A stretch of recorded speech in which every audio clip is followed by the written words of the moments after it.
Sahano Bhunaktu Sahaviryam Karavavahe Tejasvinavaditamastu Ma Vidvishavahe. Om Shanti Shanti Shanti. The goal today is verses 25 and 26, and that's going to end chapter 5. So it's 25 and 26 is interesting because it contains stages that every spiritual aspirant goes through. So this means that there is something for everyone to pay attention to, because we're going to go through 6 stages. That's why I have 6 there. That one goes from decently disciplined all the way to knowledge. I say decently disciplined because it's easy to say disciplined, but what kind of discipline, right? That's what we're talking about. We need to have a certain kind of discipline, and that's what we're going to speak about. The other part is verse 26 is going to have practical instructions.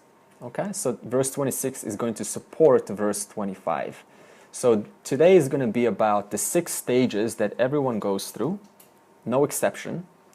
And verse 26, the 4 principles which one is required or would be helpful to follow in accordance with the Shastra for your own benefit. If not, then the knowledge will be partial. Okay? So this day is about something for everyone. Okay. So the first stage is, okay, we'll first say it. Labhante Brahma Nirvanam Rishayaha Kshina Kalmashaha Chinadvaidha Yatatmanaha Sarva Bhuta Hiterataha. Alright, the first stage is, you don't have to put the Sanskrit word down, is Sarva Bhuta Hiterataha. This is stage of discipline. Okay, now we're going to talk about what is stage of discipline and what it involves.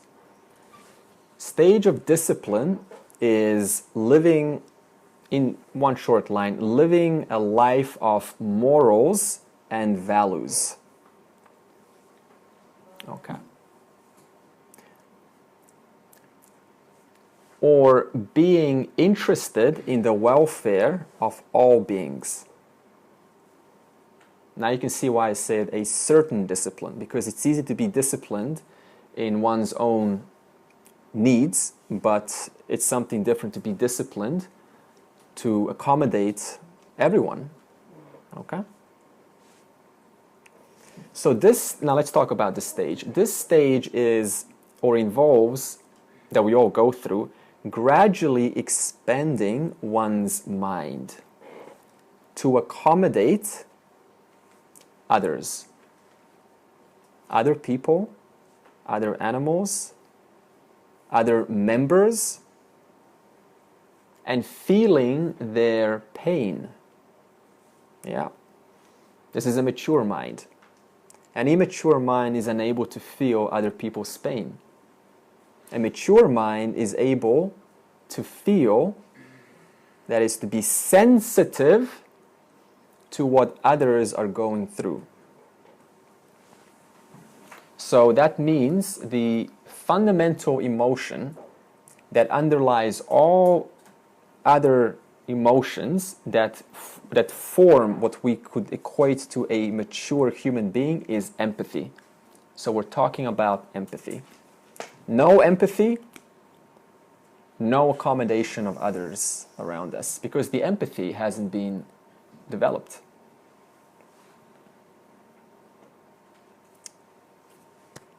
Okay, so we know this from our own experience. Let's say like a child who is still an infant and he is still learning the ways of, for example, sharing with his sister. Okay, so you give candy to a child, to a 3-year-old child, and the sister wants a half of the ice cream, and the child doesn't want to give any. Why? Because the child hasn't developed the capacity for empathy to feel the needs of his sister. So the same feeling can carry over, the same inadequacy, undevelopment can carry over into adulthood, whereby everything for me and none for you. And this is a mark of an immature mind. This is why stage 1 is the stage of discipline involving expending your mind to accommodate the needs and the pains of other people.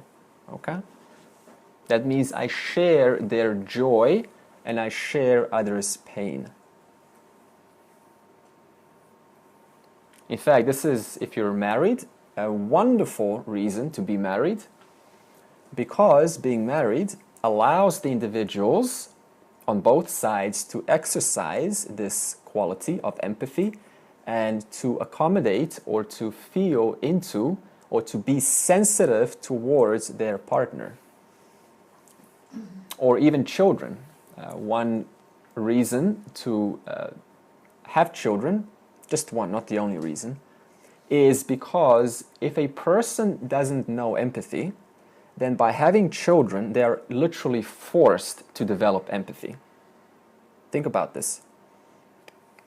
So for that reason, children also play an important part in one's development. Of course, if one misses the boat and they just have empathy, but that's the end of it, there's nothing afterwards, then you've literally stopped your journey halfway. So it's not just about having children or just about being married. Okay, but it's one very good use for exercising upon.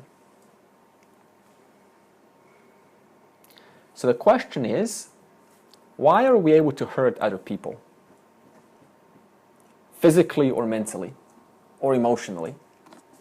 From tamas? Yep, it's the driving factor. Also in reference to what I just said. Why are we able to hurt others? What makes it possible to hurt another person? You're talking about hurt in every form? Physical and emotional? Huh? Physical, emotional hurt? Yeah. Psychological, all kind of hurts. All kind of hurt, any kind of hurt. I said being insensitive, okay? So what makes it easy or what makes it justified to hurt another person? See, this is a simple inquiry. So that you can learn that it's wrong? Huh? So that you can learn that it's wrong? Yeah, but what makes it possible? Why do we hurt other Because people? you feel hurt by that person. Because you can. No, because You react. because we tend to operate through our own ego and feel my own importance and Yeah. negate others. Okay, very close. Okay. If you identify with your gross body, I am the body, then what's the chance of putting importance into their feelings, into their emotions, if one's over-identified with their gross body? Because see, the gross body, this is the body here, and your body is there, and that's the end of it. So there's nothing in between. So the more I identify with the fact that I am the body, the less capable I am to be sensitive to other people's feelings. And what, as Dave said, what is body? Matter, tamas. So therefore, the more one thinks I am this body, automatically the byproduct of that is it's easier to treat others less than a human being. Why else? That's one reason. There's many reasons. That's why else. Well, because the same identification is going to give you that feeling of separation, of separate entities. Yeah. There's also, we have personalities, right? There are physical personalities, and you can see these very easy. For example, they just are about sense gratification, gym, looking good, about, just feeling, all the food is just to have the abs, just to have the looks. It's all about the physical. So that's a physically identified person, predominantly. Then you also have emotionally identified people. They identify with accommodation of others' feelings. That means for them, family is important. That means being in and having the good friends, having a good relationship with other people. So this is one level, you could say, above than being identified with the physical. Okay? So if I've identified with the physical, then I am not identified as much with the emotional. So we're talking about a disbalance between physical and emotional. Over-identification with one equals under-identification with the other.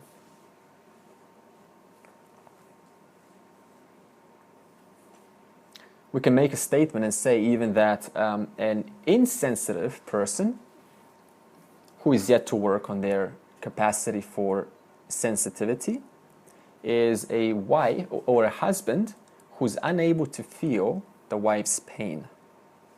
Despite them being together, this is common, right? Wife and husband together, and the wife is going or undergoing a certain mood, right? And the husband's right there, knows her for 20 plus years or however many years, and still the capacity to feel into her, as they say, heart, is not as developed as it could be.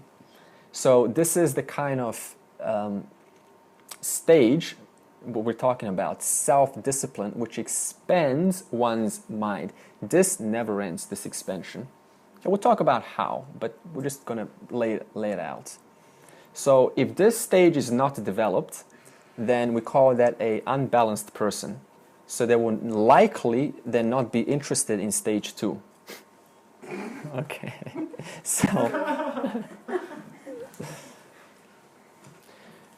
So the basis of stage 1 is ahimsa.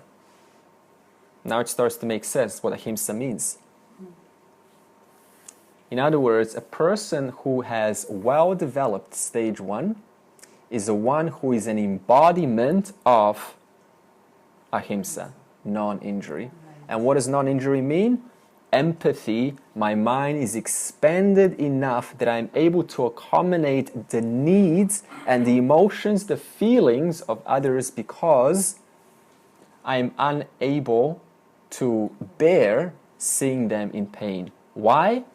Because my mind is so adjusted, so fine-tuned that it's able to feel the joys and the sorrows of others. So this is a mark of a mature person.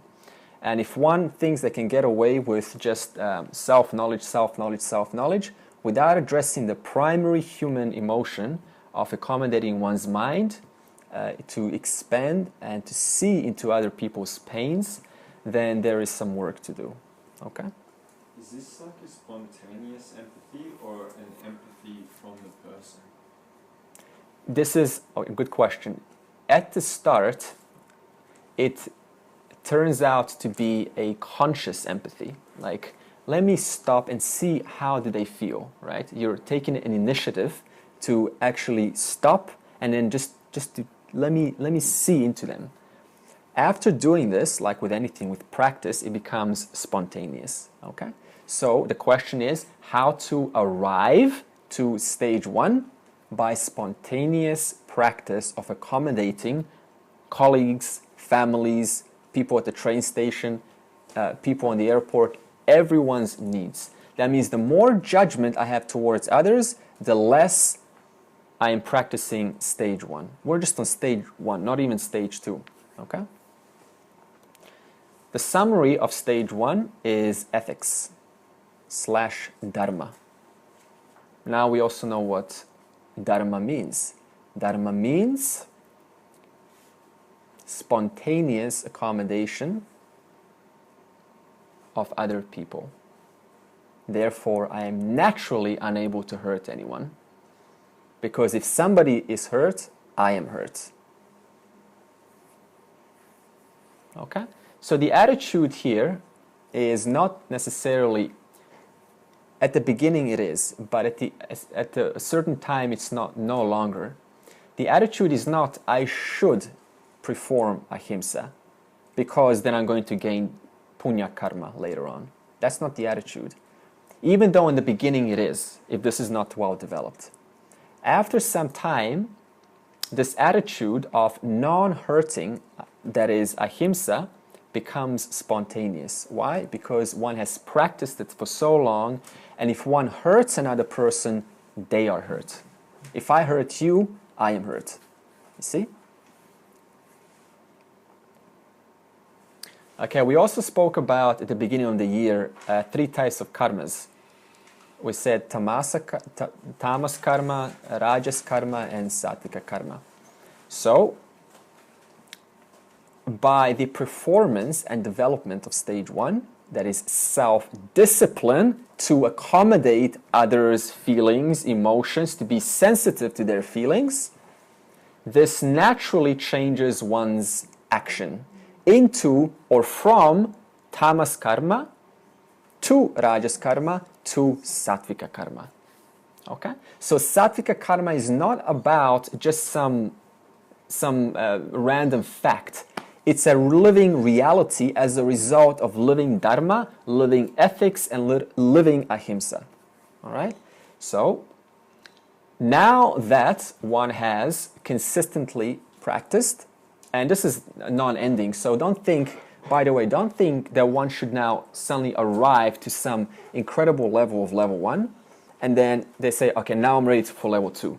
We're all practicing these levels all the time, right? So this is not about, oh no, I'm stuck here and I'm not worthy of other levels. All right? So this is just a practice. So level 1 comes to kshina kalmashaha. Okay? Stage of purification. Just put stage of purification. What is stage of purification? Ridding of one's mental weaknesses, mental leakages, mental blockages, mental hang-ups, balancing one's physical, emotional, and intellectual needs. Call a balanced individual. What does this mean to say balanced? From the beginning, I said if a person is over-identified with their physical body, then they will put most importance on their body, right? It's going to be important. How they dress, how they look, and therefore the world will also be important. If one's over-identified with emotions, then it's going to be about, oh, let me accommodate you. Are you okay? And when someone comes up to you and you like having your time, and they just want to accommodate you, they feel uncomfortable. So they have a need to come over and you just want to be alone. So this is a disbalanced emotional. It's caring, but it's insensitive. So for example, someone going at the morgue crying, right? And then, oh no, they're crying. Let me go over there and put my hand around their shoulder. It seems reasonable, but is that what's the highest and greatest good for them in that moment? That's up to you. That depends on how expanded and sensitive your mind is. You see, so there's no rule here. There's no yes or no. You know by having a clear mind, by having an expansive mind. So, the emotional, physical, intellectual means interest in intellectual matters, ones that stimulate the brain, ones that stimulate thinking. So, they should be balanced. That's what we mean by stage 2. Stage of purification leads to a balance between the physical, the mental, and the intellectual. Question. What qualifies one for impurity? What makes a person impure? Being alive. Huh? Being alive. Okay, that's jnanis are alive also, but they're not impure. Thoughts. So we have to discard being alive. Thoughts, very close. Ignorance. Ignorance, that's very general. Thoughts is very close. Our desires. Super. So what is desires? Last week we spoke of raga, dvesha, likes and dislikes. Now, raga, dvesha by themselves is not the problem. The problem is when raga and dvesha are exercised without stage 1, without discipline, without dharma, without ahimsa, without ethics, without empathy. Now you can see why stage 2 comes after stage 1. For example, Hitler had a like for Germany, dislike for any other country, and due to lack of stage 1, that is, discipline or a expanded mind to feel other nations' pain, due to the lack of that, stage 2 went overboard, right? The purification, the like and dislike went overboard.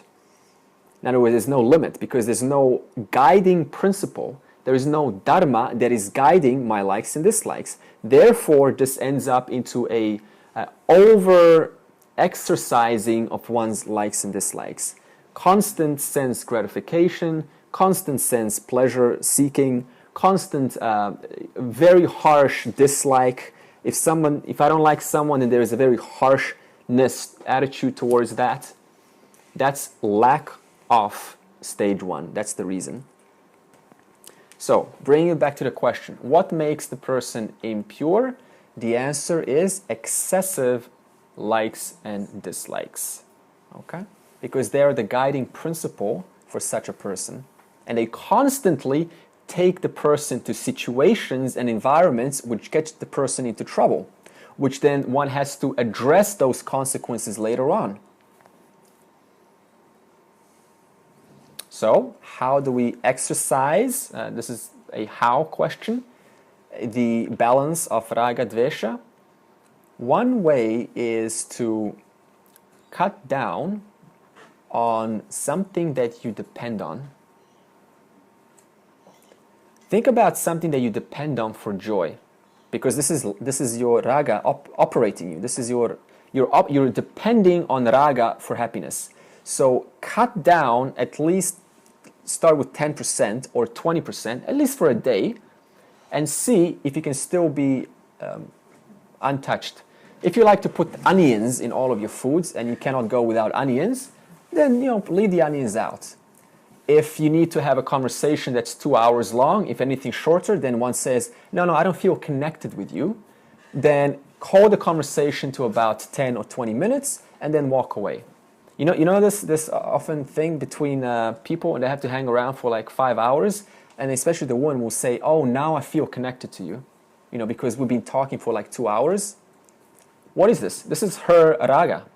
That means her raga says, if my raga is not satisfied to the 120-minute mark, then I'm going to project a dislike onto this conversation called unconnectedness.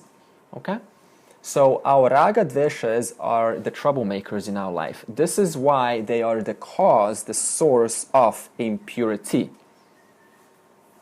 So the instruction is to manage raga dvesha, find something that you depend on for happiness and cut it down a couple of percent and see if you can still retain your composure so that you can discover that you can still be happy without that which used to make one happy. Okay?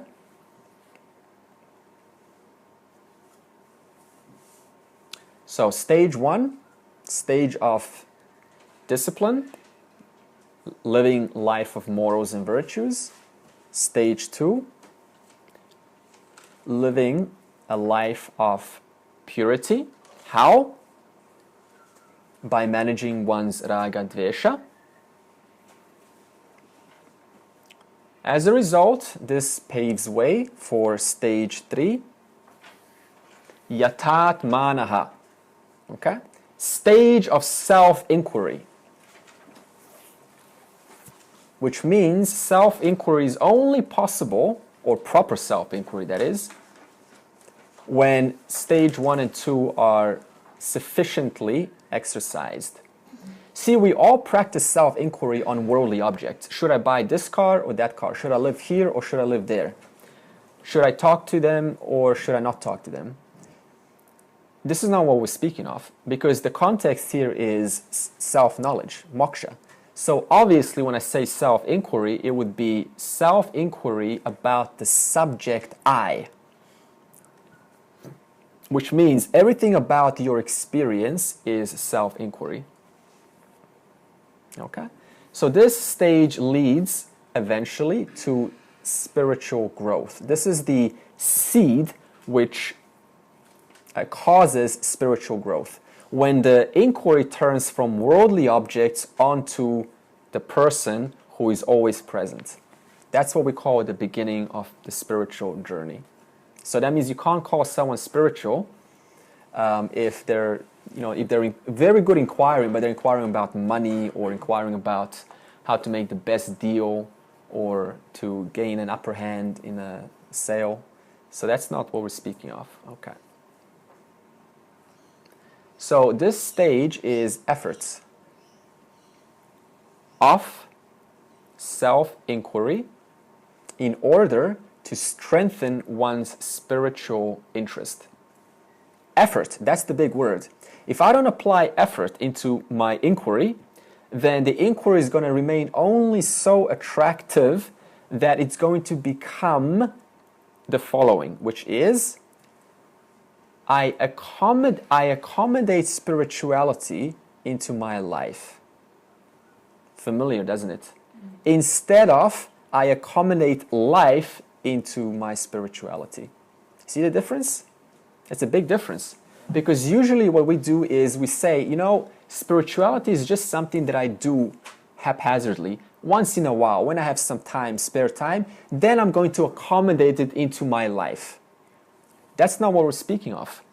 So in order to turn this around and say, I am accommodating life, people, circumstances, everything into my life of spirituality, that takes stage 3, self-inquiry.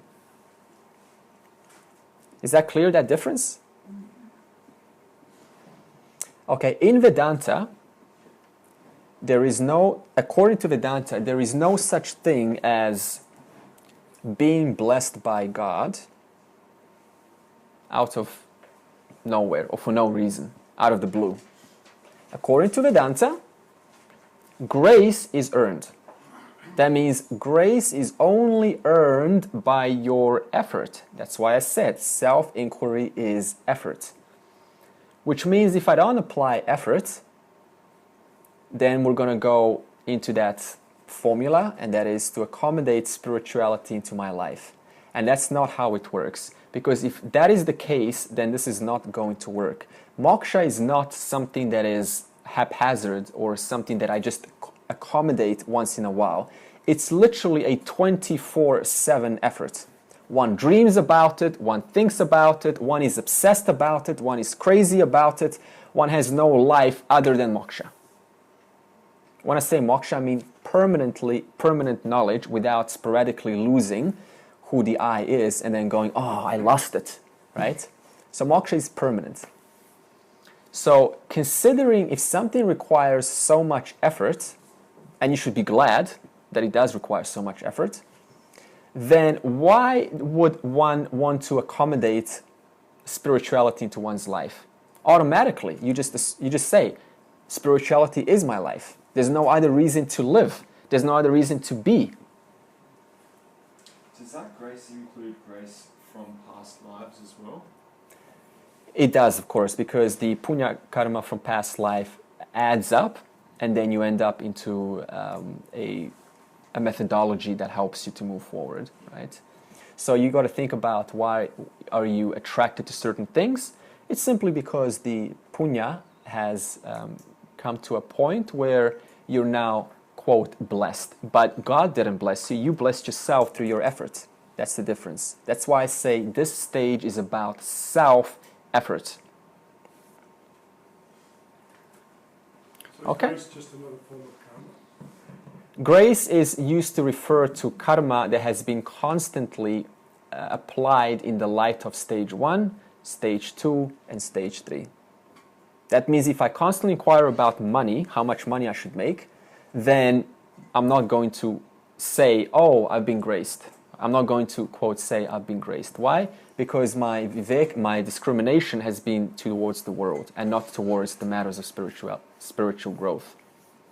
So yes, there is a past involvement into why you are where you are today. Okay? So that means God does not decide who's going to have permanent knowledge? Why not?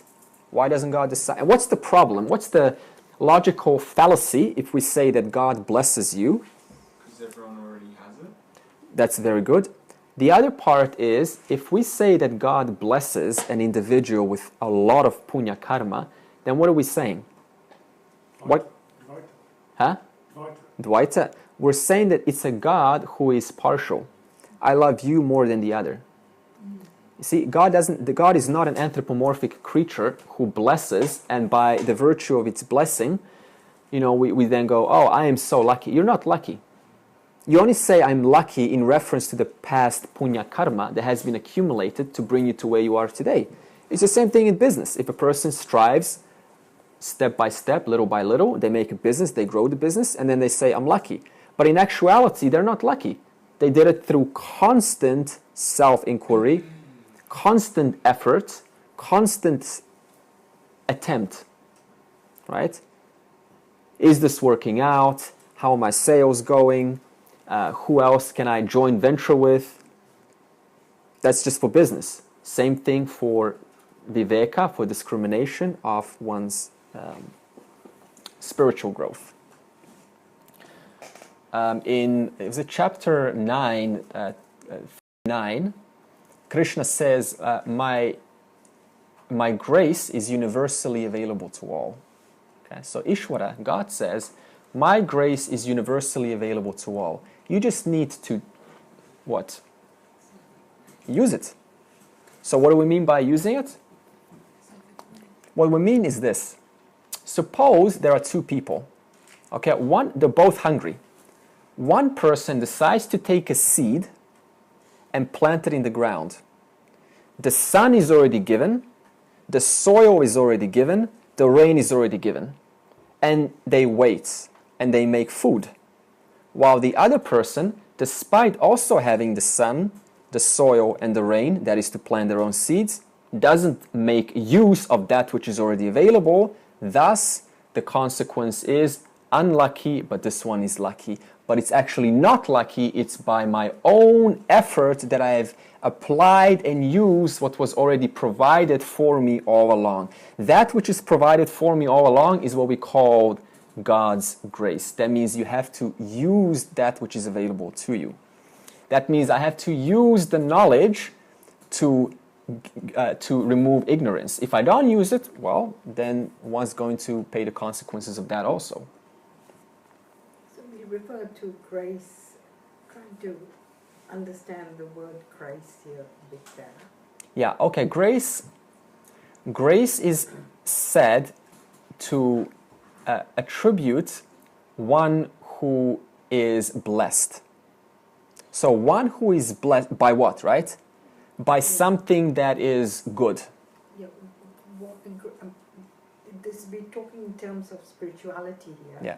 Grace, we're talking here about someone and referring to a good person. Good, that's true. Or a sattvic person. Yeah.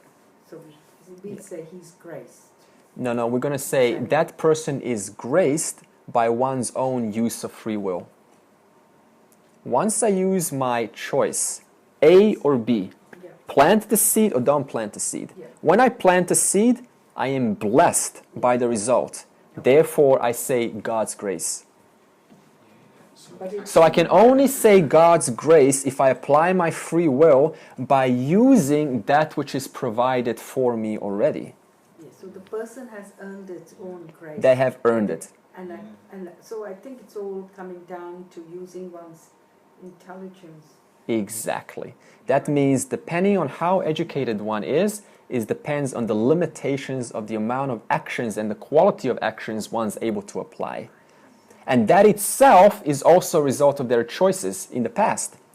Because if I am presented with a seminar for exercising my power in money making, or presenting a seminar to exercise my power, my intelligence for self-knowledge, how to be happy, it's still up to me.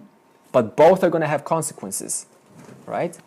So that means the choice that I have depends, and the choice that I use, which I have, depends on the kind of intelligence that I have, which depends on the kind of choices which I can apply, which depends on the kind of grace I can say I got. But also there could be people, and I've heard of people that are in prisons for rape, murder, pedophilia that are now studying the scriptures and waking Yeah. up. Yeah, I heard that. Oh, yes. Yeah, very much. I saw this on a documentary. It's very inspiring, huh? Yeah, yeah.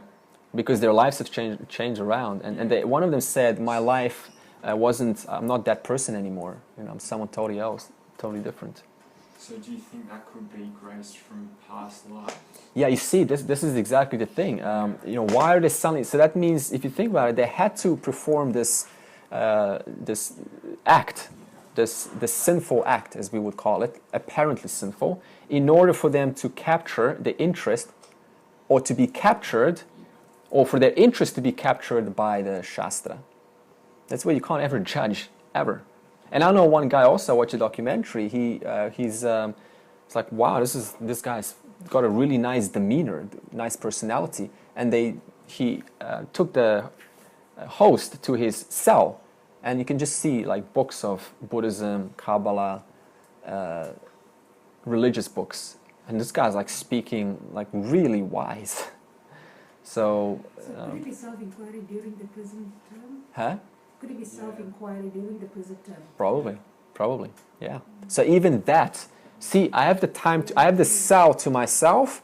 I can either use it to talk sports, or I can use it to inquire about the I. That's what self-inquiry is. Stage 2. Turning from outwards, the self-inquiry turns to inwards. And that alone, even in the jail, can work very well to bring one's interest up, which would then be a very useful tool in the next life. Even Vyas, he was a dacoit. Huh? In his younger days, Vyas, it was Vyas, I think, he was a dacoit. He used to go and steal from people. Yeah. And so he went and he was a sage. Yeah, And Vyasa. Vyasa, who's written all these books. Yeah. And he said that, so the sage said to him, ask your family whether they will be willing to take on the bad karma of your actions. And so he went back and asked his family, and they said, no way. He says, And it struck him, that's really struck him. And then he changed and became this great saint. Just like that, with one little thought, one little circumstance. This is called your prarabdha karma. Yeah. So from that aspect, you can say it was fated to happen. Yeah. So planting the seed, does it depend on the prarabdha karma or your own will? You said free will initially. Is it the free will or the prarabdha karma? Your free will gets exercised throughout the course of your prarabdha karma running. So basically there is no free will. There is a free will in terms of choice. That means if my prarabdha karma has got me into the cell, now in the cell I exercise my free will to think about myself, or to think about how I should resent or to retaliate. You understand? So prarabdha karma gets you into situations. Okay. The actions which you do throughout those situations, that is where your free will power is available. So that means you can't really stop your prarabdha karma because you don't control the field. God does. But you can decide how I wish to think about what happens to my life. So that thinking, that decision of thought, alone would then instigate another thought which would then lead to a different action. That means if somebody comes and swears at me, and then I resent that, and then that will lead into a thought of violence, and then if I go and punch, then that will lead into consequences, right? So that means my prarabdha karma was to be sworn at, but in that choice I had a chance to go, okay, that's your opinion, I forgive you, and I just walk away. Or to go and, apply violence. This is what we mean by prarabdha karma is always running, but you always have a choice how to exercise what happens to you. Okay? So, this stage is putting the effort or applying effort into the right direction. I've got A, I've got B.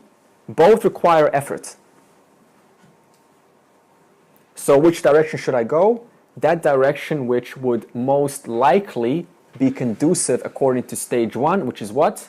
Ahimsa, Dharma. That's what we call right effort in the right direction. If I apply action which hurts another or hurts me, that's called a wrong action. Okay? Or inappropriate. We don't use actually the word wrong, but inappropriate action. Is that clear? So, what happens when a person who does self-inquiry in a situation like a prison, from the acts and whatever they've done, and then released out because of their good behavior, Yeah. and then they reform that action again, they redo the action again. That's So why there are many people like Yeah, that who super. does that. So Yeah.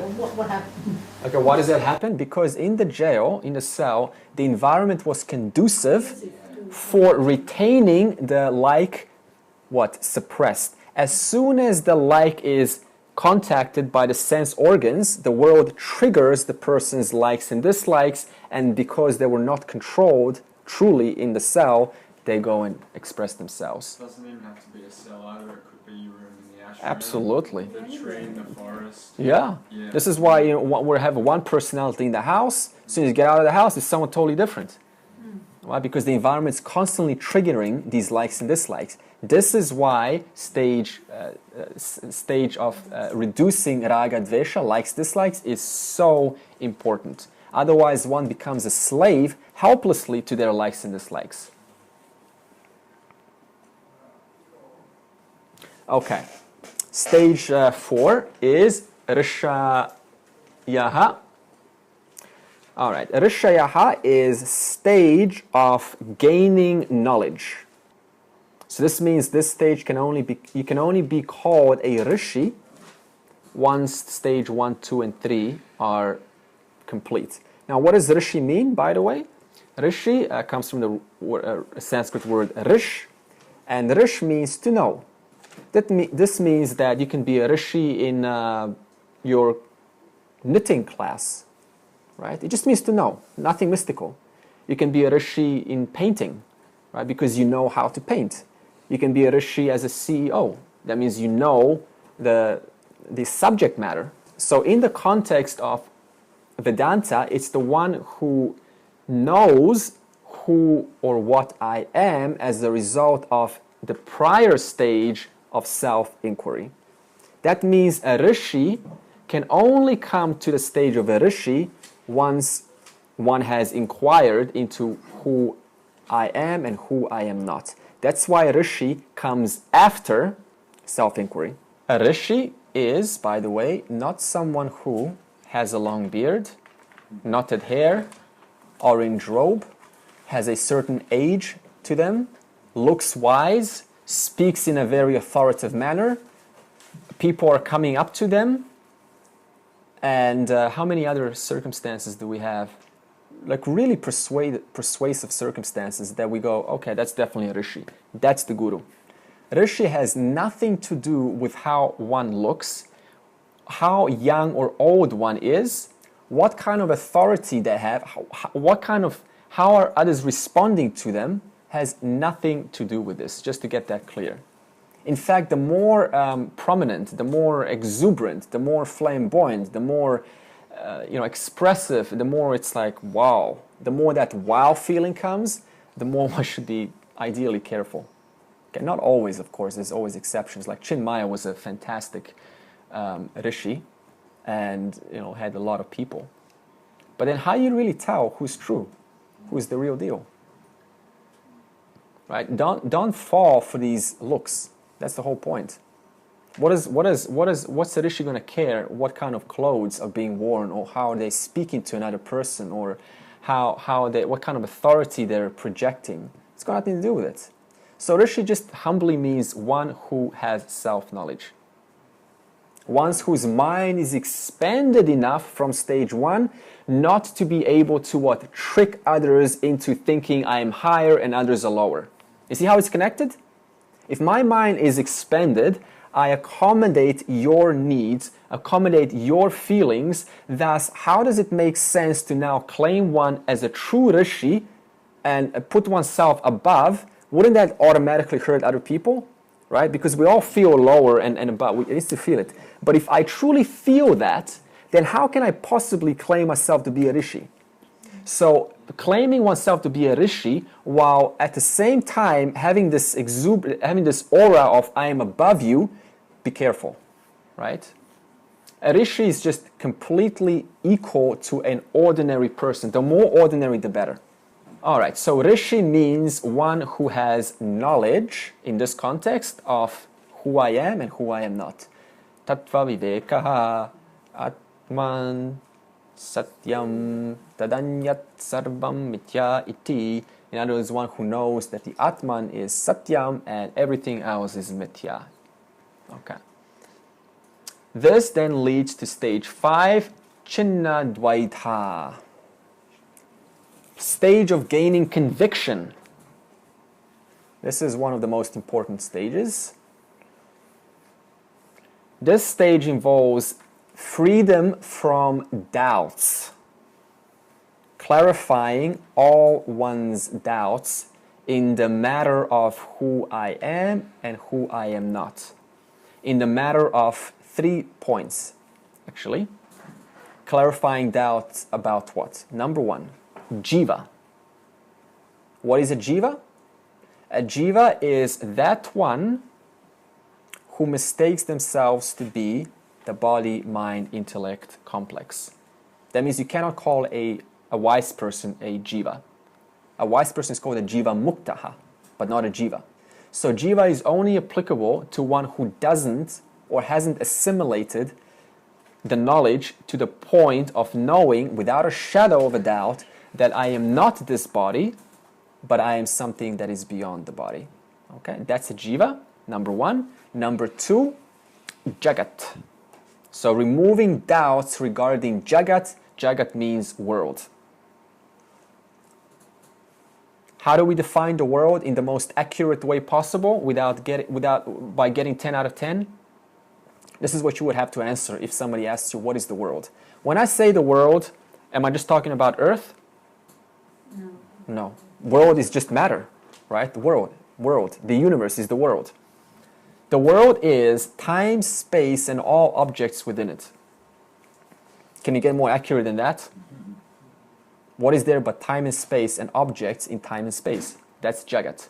So how does Jagat express itself?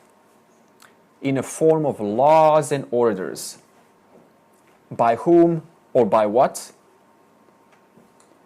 By whom is not a valid statement. By what? Ishwara. So Ishwara expresses its power, Sarvam Shakti, all power, Sarvam Jnana, all knowledge, in a form of what we call Jagat.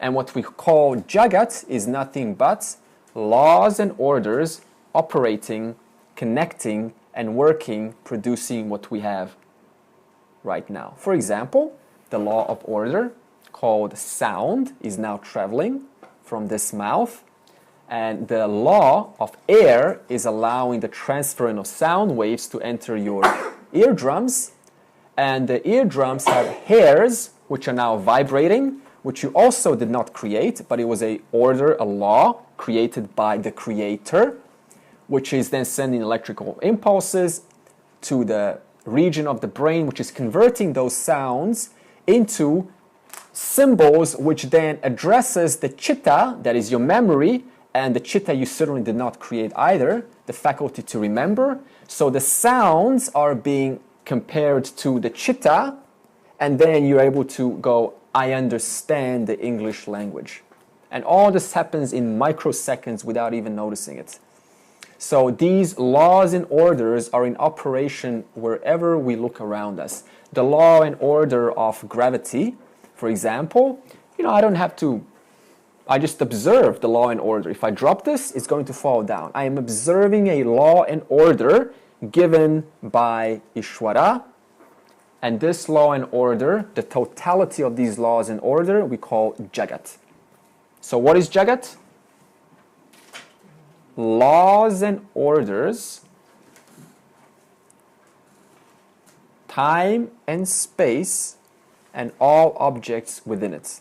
So stage 5 is stage of conviction, right? That means being convinced. What is conviction? Totally being convinced that this is true.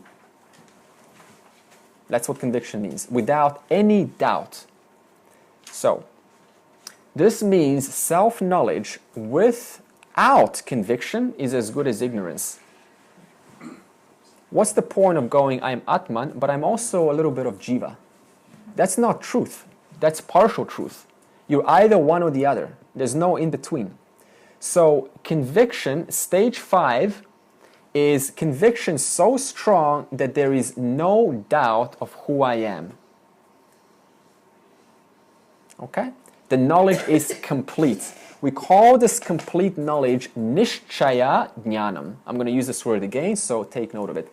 Nishchaya, Y-A, Jnanam. Nishchaya Jnanam.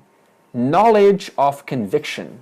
That means knowledge that is completely absent of doubts. What we're saying is in stage 5, this is the instruction now. Okay, so what's the instruction? How do we make this practical? Stage 5, convert self-knowledge into Nishchaya Jnanam. Okay, now you're going to say how, right? The answer to how is, this is the most important part of this stage, constantly raising and answering questions. About whom? About the subject I, about the experience that I'm constantly undergoing, about the relationship between Jeeva, Jagat, and the last one I haven't mentioned is, remember that? Jeeva, Jagat, Ishwara. What do I mean by Ishwara? Remember I said Jeeva, Jagat? Yeah.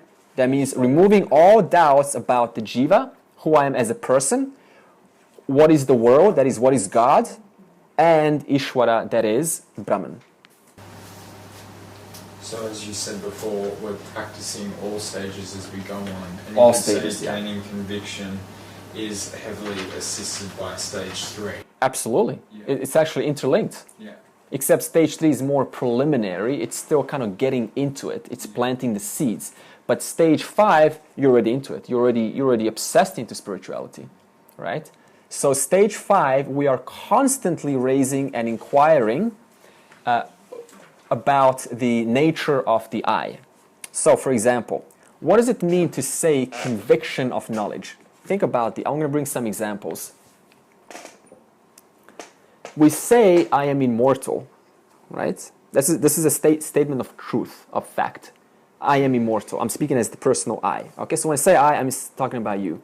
Do you absolutely believe, without a shadow of a doubt, that when you say, I am immortal, do you absolutely believe that? Without any hesitation. Don't nod or anything. This is your private inquiry. Are you totally certain that you are indeed immortal? Okay?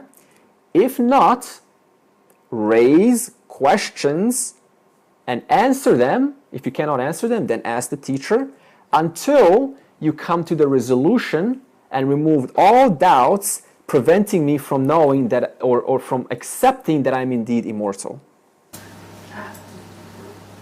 What I struggle with, and I don't know where I'm at in my life stage at this time, it's easy to understand this philosophy. Yeah. But am I actually living it? That is my question. Okay, the question is, are you raising and answering questions constantly all day long? If not, you're not living it. If you are, you're living it. Period. Moment by moment. Moment by moment. This is about becoming an inquirer. Your identity is to be an inquirer all day long. About everything. Just like a child. How, why, when, who, which. So, the answer to that question is, are you constantly and naturally asking questions in regards to this person, Jeeva, 2, Jagat, the world, and 3, Ishwara? If you are, you're living it, you got nothing to worry about. Naturally, little by little, this knowledge will be firmer and firmer and firmer. If you are not, then the answer is you're not living it. Okay? Is there any doubts about this? Yeah, because in this world, I have to think about a lot of things. Yeah. I still live, so I have to do all the mechanical things to sustain my living. So I can't constantly think about, and keep Yeah. inquiring on every single action. I don't, my mind doesn't have that space at this time to constantly think about it because I'm engrossed in other tasks. Okay, so your job is to find a way to think about it. See, nobody can do this for you. See, what more can somebody say than this is effort? If effort is lacking, that's your problem. Because nobody can force you to apply effort, right? So, once again, if one says, I have things to attend, I have things to do, I have family to take care of, that is not an excuse. Because even looking at your family, your business, the circumstances which you deal with, you can see what? Orders operating in the very things you deal with every day. Orders like what? Body, mind, intellect. Who is this person that is interacting with this one? Is it the mind that's operating right now? Is it the intellect that's operating right now? What is the likes and dislikes operating? What kind of likes and dislikes? What is this? Is this answer? Is this his or her likes and dislikes? See, so you're using Vedanta knowledge to formulate questions about your experience that you undergo every day. Okay, this is your job. I cannot stress this enough. I can only tell you what to do. Whether you do it or not, that's up to you. Yeah? So the speed of how quickly this works depends on how crazy and obsessed you are about making this work. Yeah? Yeah, I think, Go on. so just one question. I find that the mind moves very quickly to Vedanta when one's faced with an issue. Yeah. And then you quickly turn and then inquire, what am I faced with? What am I thinking? What is happening here and how do I deal with it? Fantastic. So what about the other remaining times? Other remaining things just work mechanically. You get up in the morning, you brush your teeth, you shower, you do this, you do that. But when you're brushing your teeth, you're not thinking about the brush going up and the brush going down. No. The brush going, that's good time to reflect. So, well, I'm just trying to train my mind Yeah. and working out where I'm actually at in living this life. And creating that transformation. So it's easy to, you can go and read this philosophy and learn it by heart, but to actually live that life is the effort. That's the effort. No, really, you've got to build that strong energy. How many of us in this room who are brushing our teeth, thinking up, down, okay, this is up. Like how many? I definitely am not. You just want to make sure your teeth is clean. Yeah, I personally don't think about these things. Like I'm exactly like you. Throughout the day, I don't think about, oh look, I'm now picking. Who's picking up the pen? Who's the experiencer of this talking, right? No. So how do you deal with this, right? Yes. Make Shastra your priority in life. Yeah, that is there. Okay, That is then there. then double the effort. We have to make more effort. Yeah, double the effort. No, literally double the effort until you're just. It's like the first word that comes out of it is just Vedanta, right? That kind of mind, it's totally filled with Vedanta that is thinking all day in every opportunity about it. So that means condition your mind to think about this as much as possible because the exposure, repetitive exposure to the same knowledge leads to the thought which represents that exposure. So be exposed to this as often as possible. Okay? Have a symbol, a deity, Ishta Devata, something that as soon as you see it instantly projects, like you see it reminds you of reverence. Oh, yes. Right? Hold this in your mind constantly all day long. Maybe you have like a paper or... Well, I've got these little Radha Krishna in my kitchen, so we go every morning. And my husband, he likes the lamp there. Or maybe on your phone, like you can have a wallpaper back on your phone also, a picture of your deity. Okay, so really just exposing yourself, surrounding yourself with this world, right? Yeah, but everything you do is spiritual, isn't it? Even when you're cutting the vegetables, you can be thinking like, oh my God, this is like a miracle, you know, I will eat this food, it's sustaining me, you know, and this sort of thing, that's I'm always constantly amazed and always asking questions. Well, that comes back to the idea of the yoga of any action, because when you perform the action, you're doing it with the attention and the consciousness, which is melding your spiritual being with your physical universe together. That's the yoga of the action.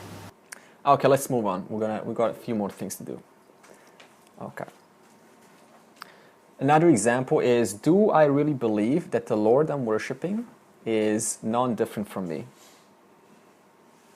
Am I totally, is it a living reality that the one that you're worshipping is completely non-separate from you? If the answer is no, then raise questions and bring up answers until it makes sense, until you are convinced that the worshipped is exactly the same as the worshipper.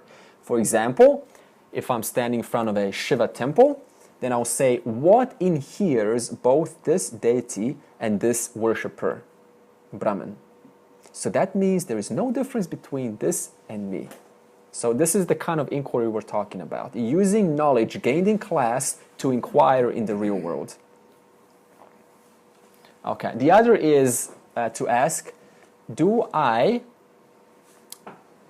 honestly believe, know without a shadow of a doubt, that the truth of me, the reality of me, is more real than the reality of the world?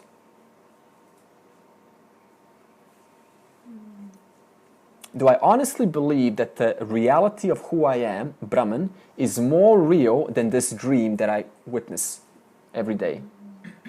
If the answer is no, raise questions and bring up answers until you remove the doubt that is causing a distance between total acceptance of this fact.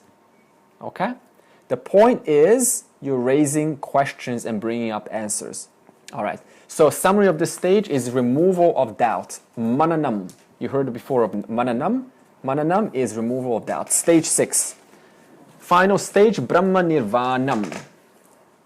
Final stage is merger in Brahman as Brahman. Merger in Brahman as Brahman. See, I put the word as Brahman. I didn't. If I left that out, then that would imply what? Because then separate. If Brahman was a globe, and I said merger with Brahman, what does that mean? At the point of ignorance, there was an entity who was outside of Brahman, which means what? Now Brahman becomes subject to time and space. That's why I said merger with Brahman as Brahman. Okay, so this stage is oneness with Brahman. That is, my nature is oneness with Brahman. And one has, quote, I'll put it in quote, attained merger with Brahman. Attained merger with Brahman as Brahman. I'll explain what this means now.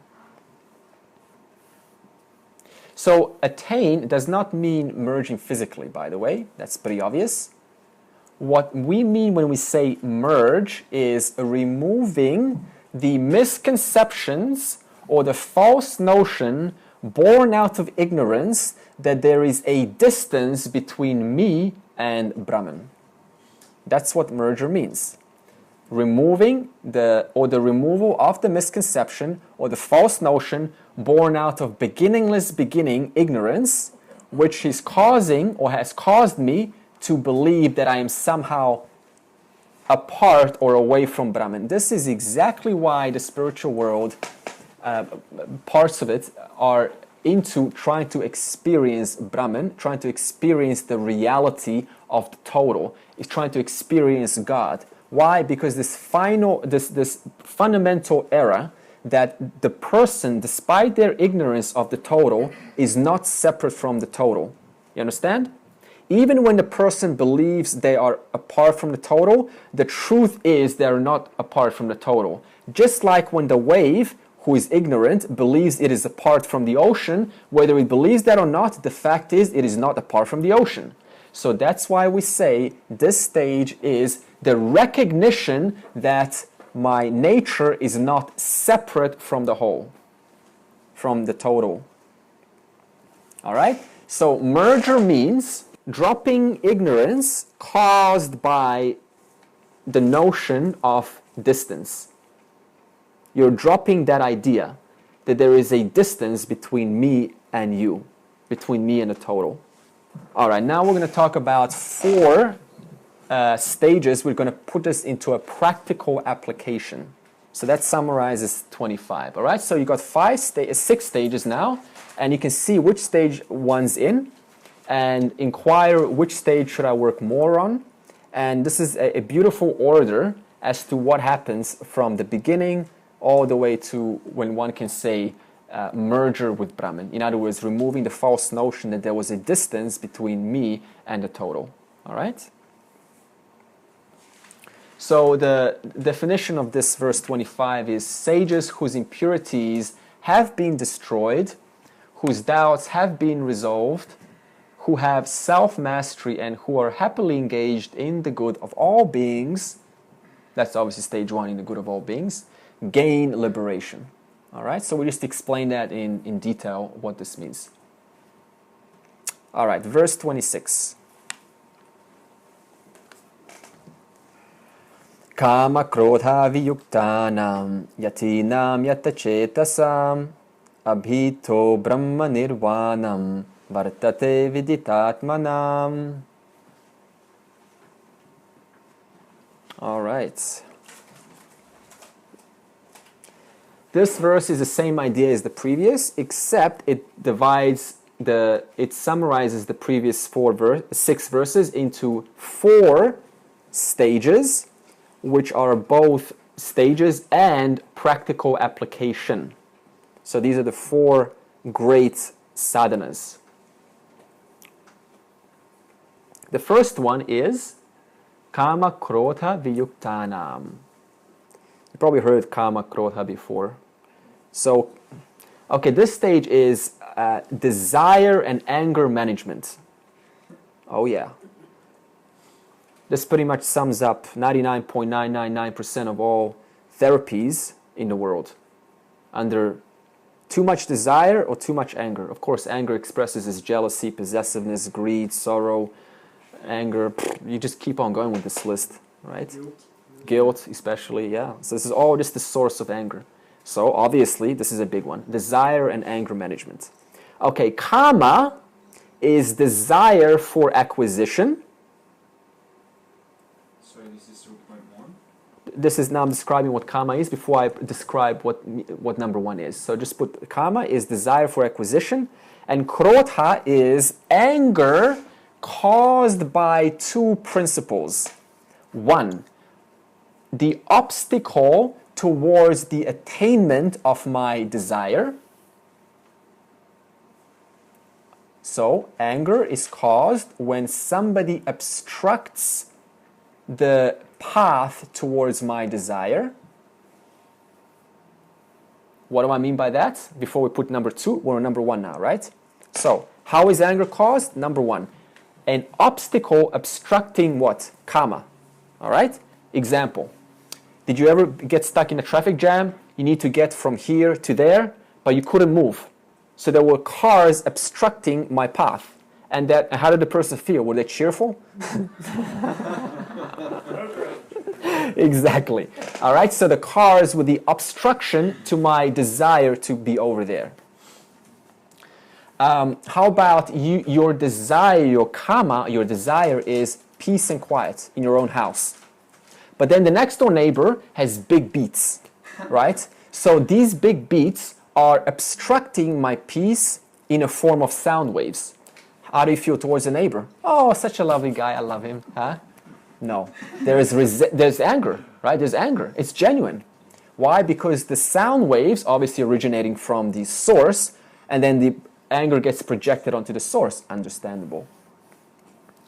How about this one? In Nigeria, there's a river called Niger Delta. Niger Delta is a highly rich river in oil, like the best oil you'll find. What happened in a few years, especially, it stopped now since the police have raided, the army have raided the illegal refineries, oil refineries. What used to happen is there were thousands of illegal refineries. Why? So what do they do? They siphon off oil from BP, Shell, and Caltex, right? The major companies who are in the company. So they basically stick their own pipelines into the main pipelines and they siphon off oil. And what happens is then they process the oil, they get diesel, they get petrol, and they get gas out of that oil, right? So these three come out of the oil. Now, this was going on for years and years. And the environmental impact of this, if you see the documentary, it's unbelievable. The whole Niger Delta River is just black, right? Because the thousands of illegal refineries, the way they process this oil, all of this muck, all of this goo goes into the river. All the fisheries are dead, and the plants around are just dead, right? And you times this by thousands of times every day, right, on a massive scale. The environmental impact is just beyond conception. Now, why are they doing this? The reporters asked them, right, because they actually infiltrated and they interviewed them. Like, why are you doing this? What's the answer? There's no other option. I want to survive. It's always the same. Whatever something is illegal being done, the answer is always the same. I have no other option. What else can I do? I need to survive. So, their karma is what?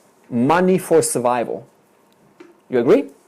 Now, what happens if you actually go in there and you're the Mr. Goody-Goody, the Vedanta, and you say, you know what? You're destroying the environment. This is incurring a lot of papa karma. You're going to have to pay for the consequences. The fisheries are dead. The individuals who are depending on fish can't eat. This is just burying you deeper down the rabbit hole. You're going to have a hard time getting out of this. This is not good. This is himsa. This is injury. Be a good person. Here's the Bible. You're going to get shot, basically. So that means even if the person comes with honest intentions, with dharmic intentions to save this person from burying their own hole deeper and deeper, even that would make me what? An obstruction to their desire. And because of that, they get angry, and when there's anger, there's what? High emotion, low intellect, and even less, they're capable of discerning what does it mean to be a human being, therefore it's easier to kill me. That means my attempt was actually counterintuitive. My attempt to save them actually caused them to be even more angry because I was an obstruction to their desire, and they shot me, and now they just simply continue doing what they were always doing. It's very hard to stop a person whose desire is supported without stage one, without dharma, without principles, without the ethics, right? So it makes you wonder, how could you stop Hitler? Is it just a matter of saying, no, don't do this? People are innocent. It's not going to work. Sometimes you need force. This is why the battle happened at Kurukshetra. There was no other choice. Duryodhana was totally not willing to cooperate, even with Krishna's attempts to negotiate and offer the kingdom to Pandavas and the Kauravas. Duryodhana wasn't buying any of it. So the last option, as Krishna always says, is war. That's why the war happened, because it was the last option. All right. So the second way, so that was number one. The second way how anger happens is by the loss of objects. Loss of desired objects. When somebody leaves you, who you depend on, right? Who you like, are you super happy? No, it's okay. We're all just one here. It's this is all temporary. No, an object which I desired, I now lost, and what does that cause? Anger. So the individual gets very angry. All right. So these two cause krodha. So even the Nani would feel those emotions if they lost somebody? No, because the Jnani has gone through stages 1 to 5 sufficiently to get rid of their likes and dislikes. So that's going to lead me to the next point. Very good you brought that up. Question. What causes anger? What's the source of anger? So anger is krodha. What's the cause of anger? Kama. So that means what's karma? Likes and dislikes. If I've taken care of my likes and dislikes in stage 1 and 2, then what is the chance of anger coming in the first place, since I'm not desiring anything? You see? So how do you remove anger about anything? By managing or minimizing the strength of your likes and dislikes. We're not interested in anger management, we are interested in desire management, in minimization of gratuitous desires which have no bearing or any kind of real value. And how do you do that? By inquiring what is the nature of this object.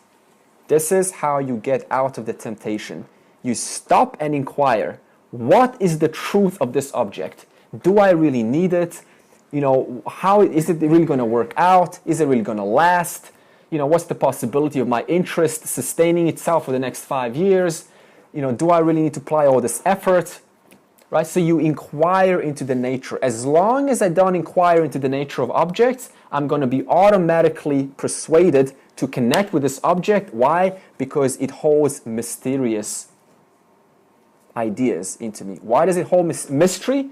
Because I haven't taken the time to inquire into it. For example, did you ever meet somebody or you saw somebody and you were intrigued by them? Like, wow, they're someone special. As soon as you talk to them and you really discover, you get to know them, right? What happens? Your desire drops. It minimizes. It comes back to a normal level. So the answer is how to manage kama and krodha. The question is how to manage kama by inquiring into the origin, into the nature of the object which holds my fancy. Okay? By inquiring into the nature of the object, automatically desire drops, and because it's dropped, there's no space for desire in the future, and because there's no space for desire in the future, the intellect is constantly remaining what? High and alert. As soon as there's desire, there's danger of krodha, anger. As soon as there's anger, even in a subtle form, jealousy or possessiveness, intellect drops. This is the danger of having desire for too many objects. All right. The second way to manage kama and krodha is the very important way. Stop depending on what you have for your happiness, but focus on what you are. Stop depending for this and that. Oh, I'm so happy because my wife and husband are alive, because my children are healthy and they're going to school and everything's going very well. Stop depending on that. Change your focus from things which you depend on for happiness to your nature of the self. What do I mean by this? Change your focus onto that one who exists. Who exists right now? I do. You do. Do you exist? Put your focus back onto your existence alone. What more could you want than just to exist? If a person doesn't exist, what is there to say? What is there to know if you don't exist? Your existence comes first, and everything else depends on your existence to get a chance to be called, oh, it's so lovely. Oh, it's so beautiful. Oh, I don't like it. Oh, I like it. You understand? So your existence comes first. That means turn your attention back on what you are. Sat Chit Ananda. Existence, awareness, limitless. Just quickly, Andre, sorry, is this number 2 as in number 2 great sadhana, or as in number 2 in category 1? This is the second way in category how to manage our kama, krodha. Sorry, thank you. Okay, so the second way is to focus on what you are. Because why? Why else? Because you're always present, are you not? But is the object which you depend on always going to be present? No way. And even if it's present, it's going to change its status, its condition. So therefore, technically, even though it's present, it's not present because it's changed its condition. So always put the focus back onto what you are and stop putting focus constantly on what I have for my happiness. Because what I have is nothing but a dream, basically. It's just a dream. Changing objects, mithya. Andrei, can you just give the definition of Sat, Chit and Ananda? Sat is existence, Chit is awareness, and Ananda is limitless. Is limitless. Limitless. That means your nature is, that means you are existence, which is what? Awareness. That's what you are. You exist and you're aware. You're aware why? Because you exist. And how come you exist? Because you know that, because you're aware of your existence. So they're inseparable. And this existence awareness, your true nature, Satchidananda Swarupaha, is limitless Ananda. All right, and the third way is dispassion. How to manage kama krodha. Third way, dispassion. Important word, vairagyam. You're going to hear this again. Vairagyam, dispassion. Okay, how does dispassion okay, what is dispassion? Dispassion is a neutral, a value-neutral relationship with objects. What is passion? Overinflated value imposed onto the object of my liking. See the difference? This passion is value neutral. I see it as it is. Passion is I see a woman, and because my likes like this kind of body, this kind of person, then I project extra value onto this value neutral object. Therefore, this person becomes super important, worthy of my pursuit. So this passion is seeing things as they are without putting or projecting or wallpapering or dumping my likes and dislikes onto the worldly objects. All right? So now question is, how do you build this passion? This is the question. This is the instruction. How? Viveka. What is viveka? Discrimination. Good. Discernment, discrimination, distinction. Into the nature of the object. That means you are applying viveka into the nature of my object of fancy. If I like a lot of money, then inquire into what is money really? What is it at the end of the day? Has it really made people happy? You know, how many times have someone like me already gone through this process of wanting money? Have they actually gone through, have they actually gotten anything in the day? So inquire constantly into the object of your fancy is what produces what? Dispassion, and dispassion what manages your kama krodha, and kama krodha what? Allows the intellect to be available for the ultimate viveka being Tattva vivekaha. What is the distinction of reality? Atma satyam mithya sarvam. That means the truth between you and the world. That's the ultimate discrimination, the ultimate viveka. For that, you need to manage your desires, your raga dvesha. How? By the steps we're giving you. Okay? So the whole point of this is to make the mind available to constantly have clarity. Who am I here and who is not I? Atma, anatma. Who am I? The awareness. What is everything? Everything else other than awareness is anatma. Simple. Are you aware of this object? Therefore, this object is anatma. Are you aware of your hand? Therefore, your hand is anatma. Are you aware of your brain thinking now about this conversation? Therefore, your brain thinking now about this conversation is anatma. Are you aware about your awareness right now? Therefore, your awareness about awareness is anatma. All right? Stage 2. Yatta chetasam. This was all stage 1 actually.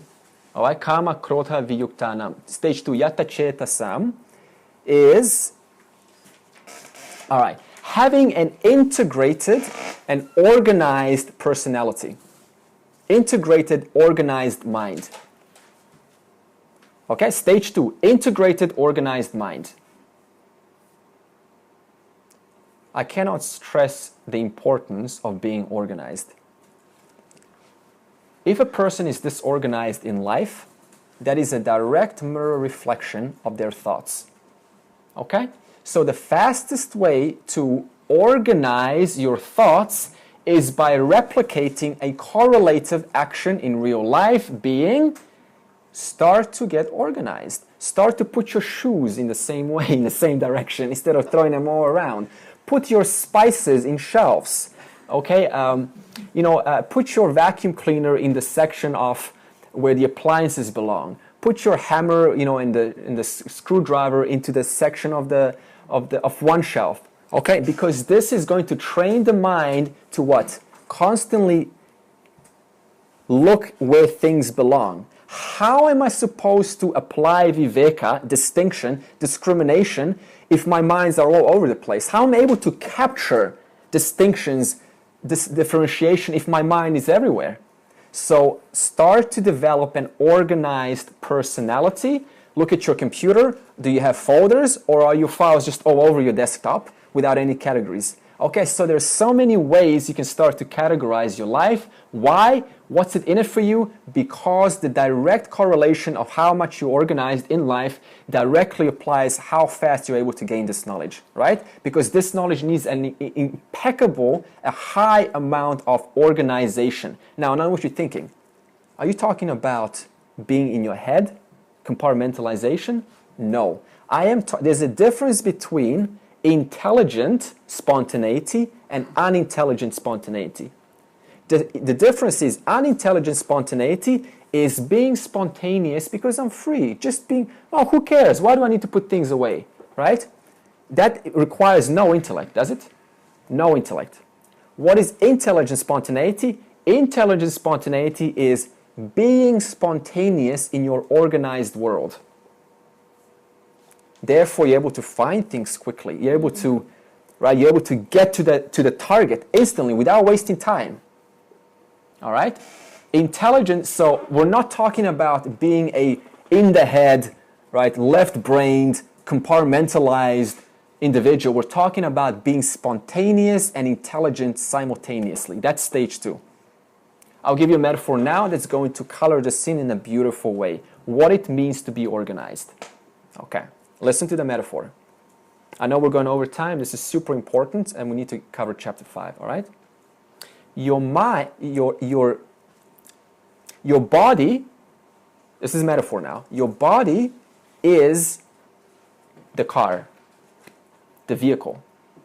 The car gets you from place A to B. The sense organs, that is that which contacts the world, is what? The tires. The mind is the steering wheel. Now already you know where this is going. Yeah. Whoever is behind the steering wheel depends how the steering wheel gets turned, how the car drives aggressively, gently, slowly, fast, and how the sense organs, or to what circumstances the sense organs get exposed to. To the gravel, to a nightclub, to the Shastra, to friends. So that means the driver is the intellect. That means the quality of the intellect depends how, or the quality of you're able to drive, that you're able to drive your car.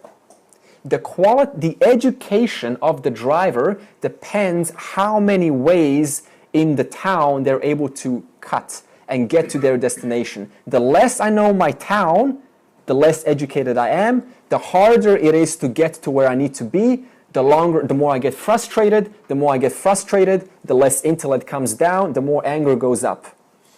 Okay? So what are we saying is, if one of these is inflicted, if one of these is flawed, just the steering wheel itself collapses the whole system. Just one sense organ, one tire. Suppose the person is promiscuous and they like to enjoy themselves. That is as good as overexposing one tire to the same surface. What happens? The tire gets worn out, deflated, and now the whole car doesn't ride anymore, and therefore it agitates now all three, the intellect, the mind, and the sense organs and the whole car. Therefore, the instruction is keep the body, the mind, the intellect, and the sense organs consistently healthy, disallowing any kind of exposure to what would otherwise injure them and cause a chain reaction of negative consequences down the road. Down the road, right? Literally. Okay? So, keep them all healthy. Not just the mind, not just the intellect, not just the body, not just the sense organs, all four. Because one affects the other, whichever way you look at it, they're all intertwined. Okay? Stage 3. Yatinam, making spirituality your priority in life. Stage 3, Yatinam, making spirituality a priority. As I said from the beginning, instead of making spirituality accommodate my precious life, whose life is that? Ahamkara's life, basically. A life of likes and dislikes. Instead of making spirituality accommodate my life, I make life, people, circumstances, everything accommodate my spirituality. Is this making me grow, or is this regressing my path? Is this causing progression, or is this instigating regression? Always move towards actions, thoughts which cause progression, and avoid at all costs thoughts which avoid regression. Now, Yatinam, stage 3. Stage 3, Yatinam. Okay? Spirituality priority. Now, I'm going to bring this to a real, down-to-earth basis. What does it mean to make priority spirituality without disconnecting from the world? It means to attend your worldly duties with your children, with work, with your friends, with family, with whomever it is that you love, that you have in your life, that is important. Not at any moment is Vedanta going to say move away from that, because there's no rational reason to do so. Fulfill your duties with all of them, but never lose sight why you are born. Moksha. Never lose sight of spirituality. Always make spirituality number one in everything while attending worldly duties. Okay?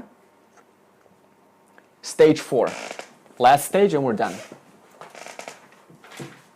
Stage 4 is Jnana Yoga. Getting immersed in Jnana Yoga. It's not here, but... Okay? Getting immersed in self-knowledge. Obsessed. Okay, what is Jnana Yoga? We keep saying Jnana Yoga, Jnana Yoga. What is Jnana Yoga? Important definition. Systematic and consistent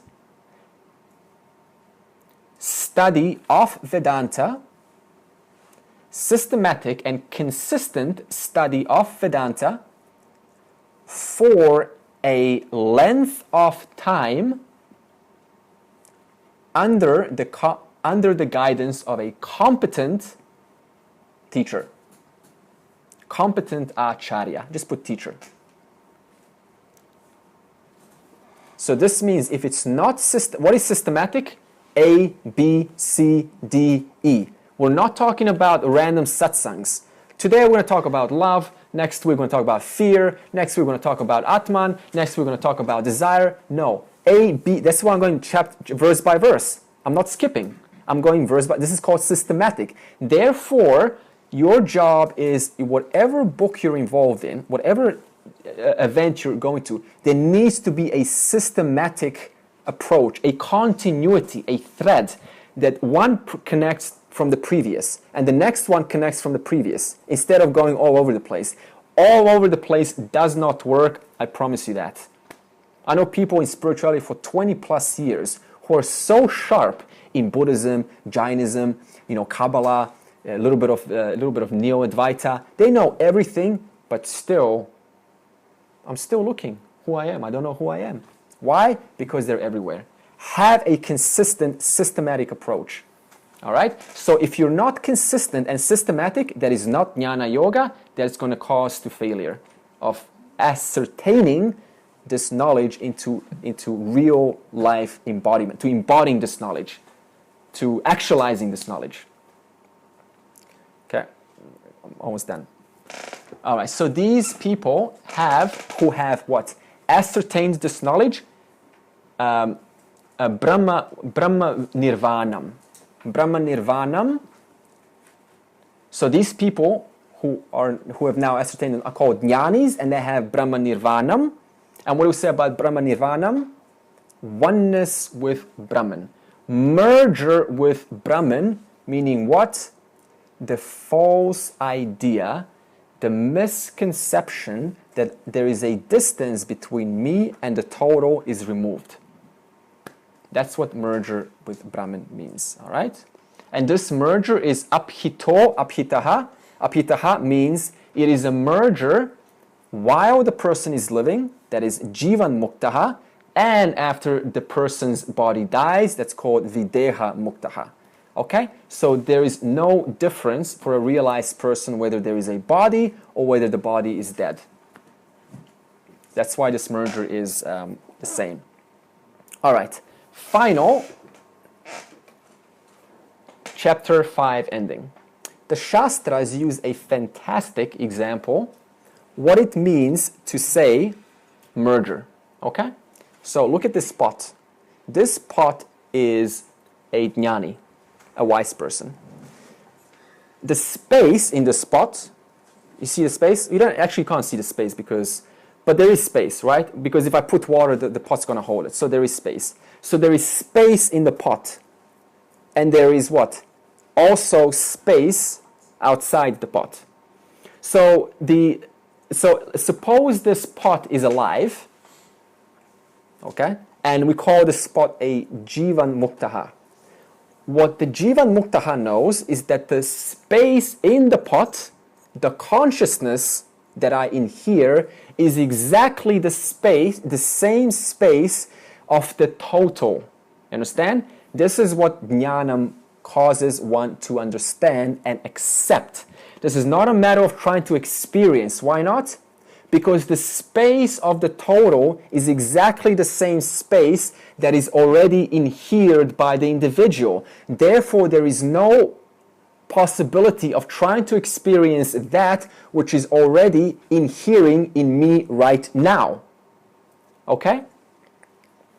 So we're saying that this pot space can never cause the space to displace, it can never divide the space or can never be divided from the total space. It looks like it, right? Why? Because there's edges of what? The body. But in actuality, the space in the pot is no different than the space of the total. Okay? So while the pot is okay, that is, it's alive, the space is one and the same as the total space. When this pot breaks, if I were to break this pot, that same space still remains to be the same space of the total. This is what it means when a wise person dies. Nothing really happened. Nothing happened. Why? Because the identification was with that which is inhering in the entire existence, Sat Chitananda. So now let's convert this into a statement. This is an unverbalized understanding of a jnani.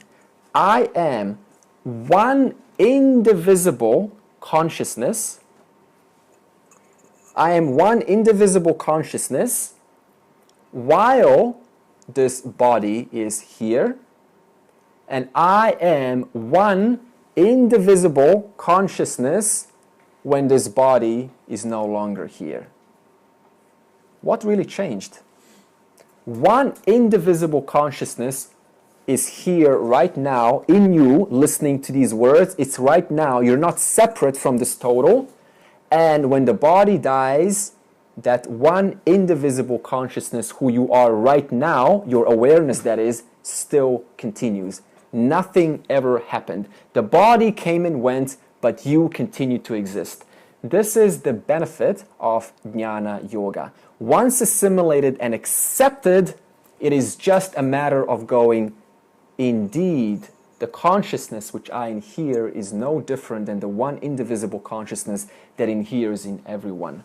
It's a matter of being actually sold into the idea that this is the fact, because it is the fact. I use this example in this show. I'm trying to sell you this book, and you're saying no, no, no, no, no. And I keep selling this book. I keep using persuasive tactics. Keep using Vedanta.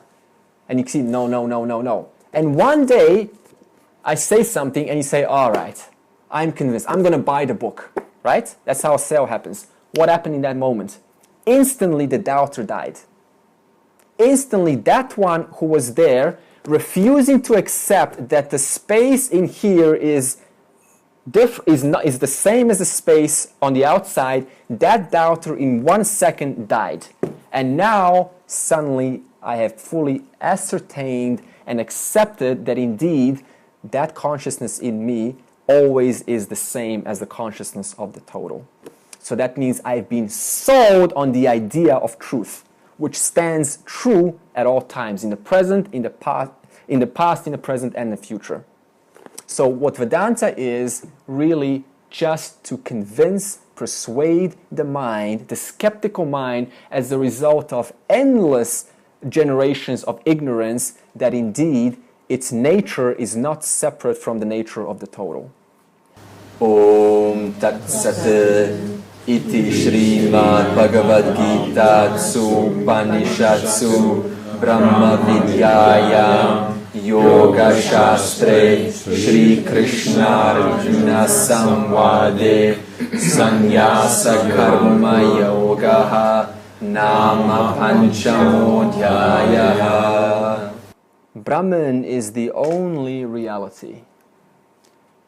Thus ends the 5th chapter called Sannyasa Karma Yoga, having the topic of renunciation in the Bhagavad Gita, which is in the form of a dialogue between Shri Krishna and Arjuna, which is the essence of the Upanishads, whose subject matter is both the knowledge of Brahman and the process by which one applies in order to gain that knowledge, that my nature and the nature of the total is one and the same, whether this body is alive or not. Okay? So this concludes chapter 5, and next week we go straight into chapter 6, Dhyana Yoga, meditation.